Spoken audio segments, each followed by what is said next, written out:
Bismillahirrahmanirrahim. Assalamualaikum warahmatullahi wabarakatuh. Apa kabar anak-anakku yang soleh dan soleha kelas 4A, kelas 4B, dan 4C? Pagi hari ini jumpa lagi dengan Pak Guru dalam pembelajaran PJJ SKI dengan subbab keteladanan Nabi Muhammad SAW dalam memelihara lingkungan hidup. Sekali lagi Pak Guru ulang. Keteladanan Nabi Muhammad SAW dalam memelihara lingkungan hidup. Apa sih yang dimaksud lingkungan hidup?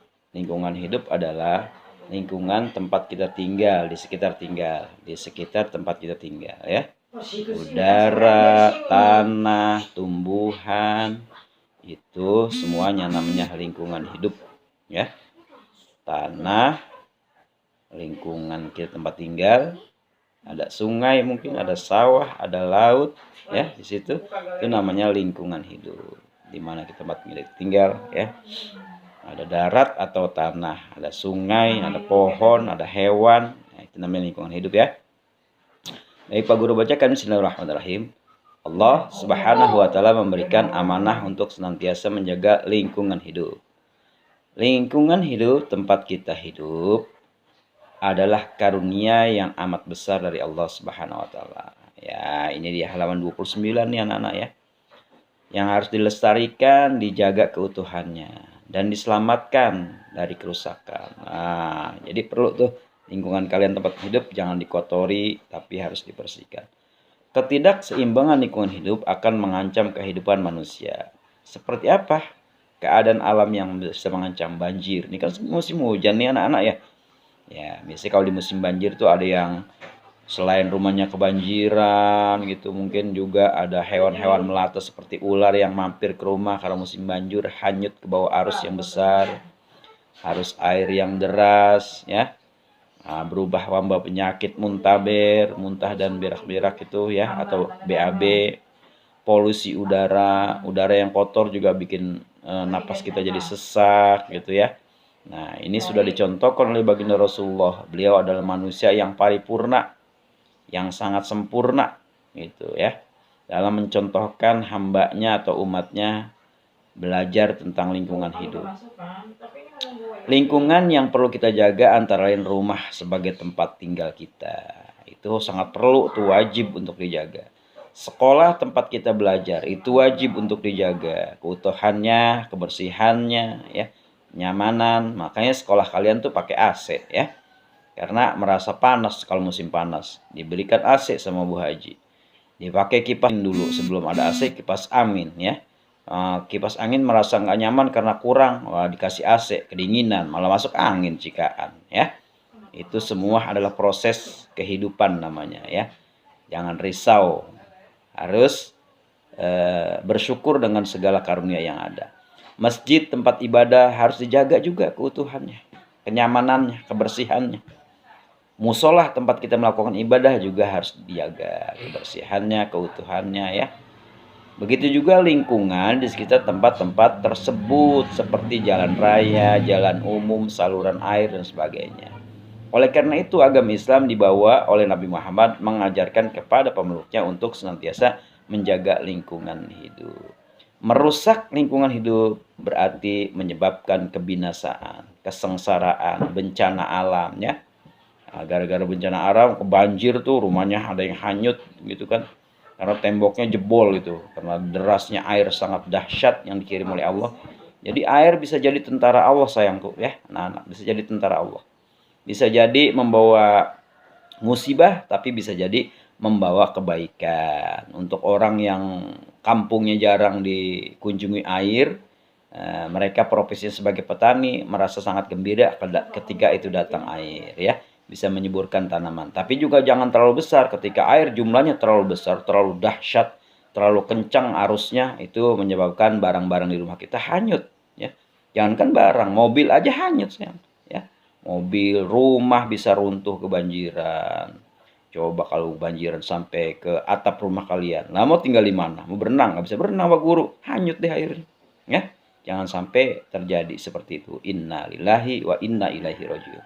Allah Subhanahu wa taala berfirman di dalam surat Al-Baqarah ayat 205, Wa idza tawalla sa'a fil ardi liyufsida fiha wa yuhlikal hartha wan nasl. Wallahu la yuhibbul fasad. Al-Baqarah 205. Apa artinya? Itu tadi di halaman 29 dan 30 tuh ya. Dan apabila dia berpaling dari engkau, dia berusaha untuk berbuat kerusakan di bumi, serta merusak tanam-tanaman dan ternak, sedang Allah tidak menyukai kerusakan. Al-Baqarah ayat 205. Ya. Jadi Allah Subhanahu wa taala yang telah menciptakan langit dan bumi enggak suka berbuat kerusakan tuh.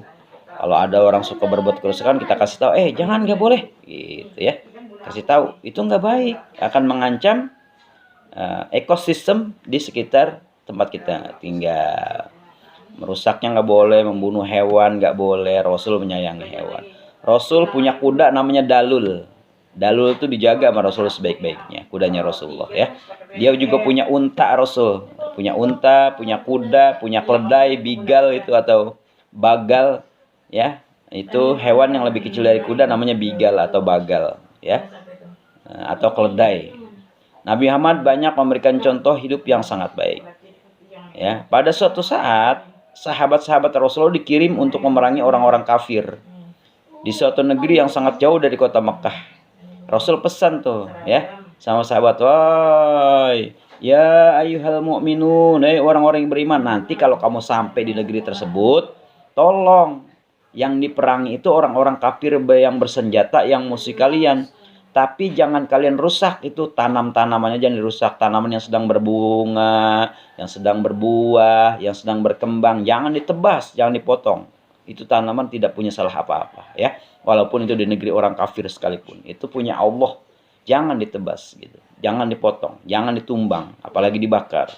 Dilarang sama Rasulullah. Yang kedua, jangan kau sakiti para orang-orang tua, entah itu kakek-kakek, nenek-nenek, apalagi anak-anak kecil. Tuh Rasulullah, lihat sifatnya ya. Perang boleh-boleh saja, tapi jangan menyakiti tumbuhan, hewan, dan tanaman.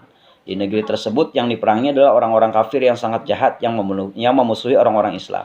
Ya, yang mengganggu keselamatan kehidupan orang-orang Islam, mereka diperangi. Tetapi pohon yang ada di sana nggak boleh ditumbangkan. Walaupun itu milik orang kafir. Ya.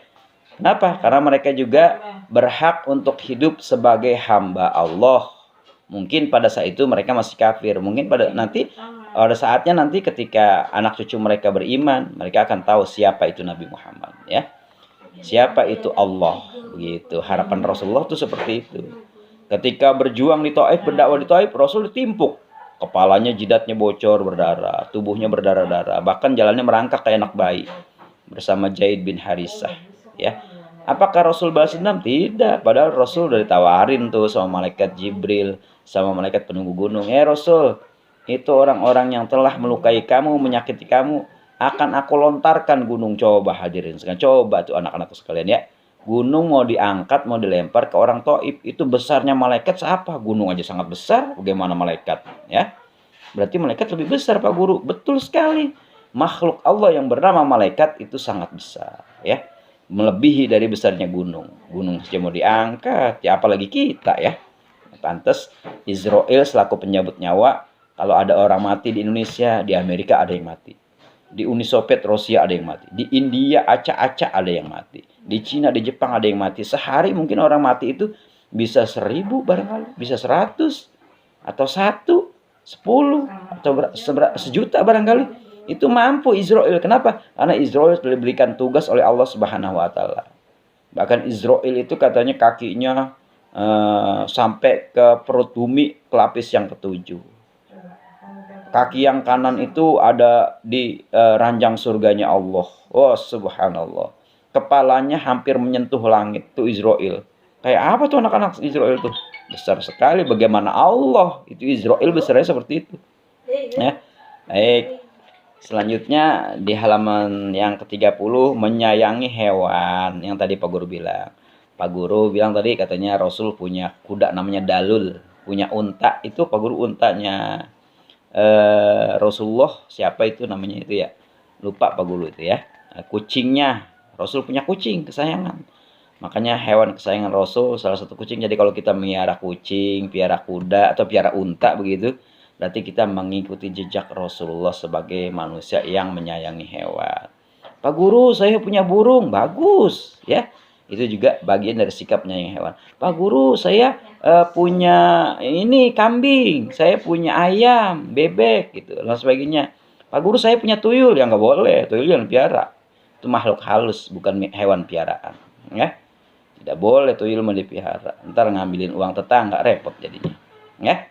Baik, itu jadi yang tadi yang Pak Guru ucapkan itu di surat Al-Baqarah 205 itu adalah contoh kehidupan yang diberikan oleh Allah Subhanahu wa taala. Boleh dia melakukan kehidupan, menikmati hidup yang dikaruniakan oleh Allah, tapi jangan berbuat kerusakan. Begitu intinya ya, surat Al-Baqarah 205.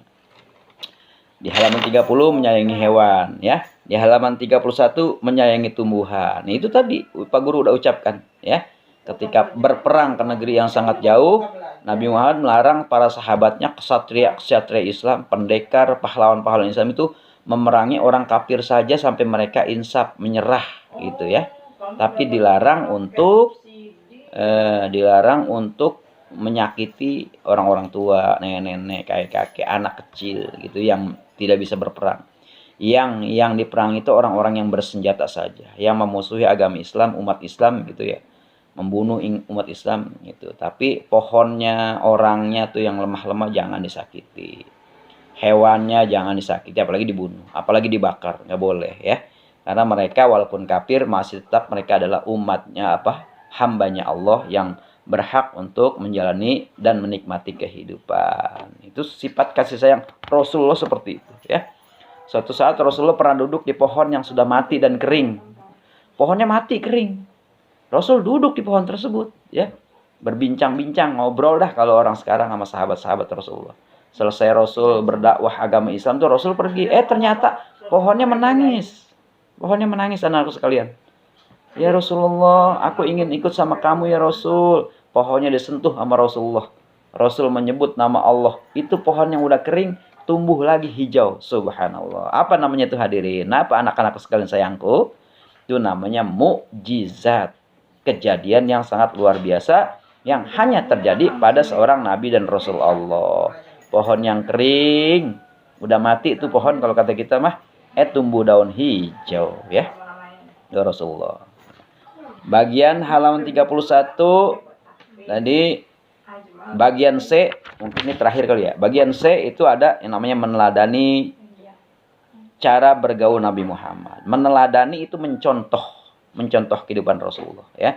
Mencontoh kehidupan Rasulullah, Nabi Muhammad kita, Nabi Agung, Nabi mulia ya. Ada 4 sifat wajib bagi Rasul tuh. Apa saja? Sidik, amanah, tabligh, fatona. Sidik, amanah, tabligh, fatona. Sekali lagi, ada 4 sifat wajib bagi Rasul yang wajib kita teladani, yang kita wajib pelajari. Sidik, amanah, tabligh, fatona. Kita wajib mengenal 4 sifat bagi Rasul. Pertama, sifat sidik, artinya jujur dan benar. 2, sifat amanah, artinya dipercaya. 3, tabligh, artinya menyampaikan. 4, fatona, cerdas dan bijaksana. Itu ya, sifat wajib bagi Rasul. Wajib itu, sifat wajib Rasul itu kan Nabi dan Rasul ada 25 ya. Semuanya bersifat itu 4. Pak Guru ulang. Pertama, sifat sidik, artinya jujur dan benar. 2, sifat amanah, artinya sangat dipercaya. 3, itu sifat tabligh. Para Nabi dan Rasul Allah menyampaikan risalah agama Allah ya. Taurat, Zabur, Injil. Taurat kepada Nabi Musa disampaikan pada umatnya. Injil kepada Nabi Isa disampaikan kepada Zabur kepada Nabi Daud disampaikan pada dia. Terakhir Al-Quran diterima Nabi Muhammad melalui Jibril, disampaikan juga kepada umatnya, umat Islam ya. Itu 4 sifat bagi Rasul yang harus kalian teladani. Pak Guru harus teladani, orang tua kita harus teladani. Jadi Nabi Rasul, Nabi Muhammad itu, nabi-nabi yang lain, tepat Nabi kita Nabi Muhammad itu berkata dengan sifat yang jujur ya, amanah, ramah, pengasih, dermawan tuh ada di halaman 32 tuh. Baca ya dari 31 dan 32. Mudah-mudahan kalian semua diberikan pemahaman oleh Allah Subhanahu wa taala. Jadi kuncinya kalau mau memahami agama Allah banyak membaca. Kok begitu sih Pak Guru? Lah iya. Karena ayat pertama firman Allah itu wahyu yang pertama turun bunyinya Iqra. Makanya kalau belum bisa Al-Qur'an bacanya Iqra, disuruh banyak baca ya. Tepat sekali itu. Jadi di dalam Al-Qur'an wahyu yang pertama turunnya Iqra atau surat Al-Alaq, artinya segumpal darah. Ayat pertamanya Iqra, suruh baca. Baca sebanyak-banyaknya. Bahasa Indonesia baca, bahasa Inggris baca, bahasa Arab baca, ya. Bahasa Betawi baca kalau ada, ya. Pelajari itu semua ilmu. Meneladani sifat wajib bagi Nabi dan Rasul Allah karena mereka adalah orang-orang yang sangat cerdas dan pintar gitu, ya. Baik, itu saja jumpa kita hari ini. Mudah-mudahan ada manfaatnya. Tidak ada tugas dari Pak Guru untuk hari ini. Itu aja videonya, saksikan, kalian pahami, baca lagi diulang yang kalian dengar dari Pak Guru, yang bisa dipahami, yang nanti belum paham, kebet lagi bukunya halaman 31 ya. Lihat halaman 31. Lihat halaman dari 29, 30, 31 sampai 32. Dibaca sampai paham. Nanti kalau pas ulangan harian jadi bisa. Baik, terima kasih untuk semuanya. Sehat, berkah, manfaat karena Allah Subhanahu wa taala dengan PJJ dan PTN. Assalamualaikum warahmatullahi wabarakatuh.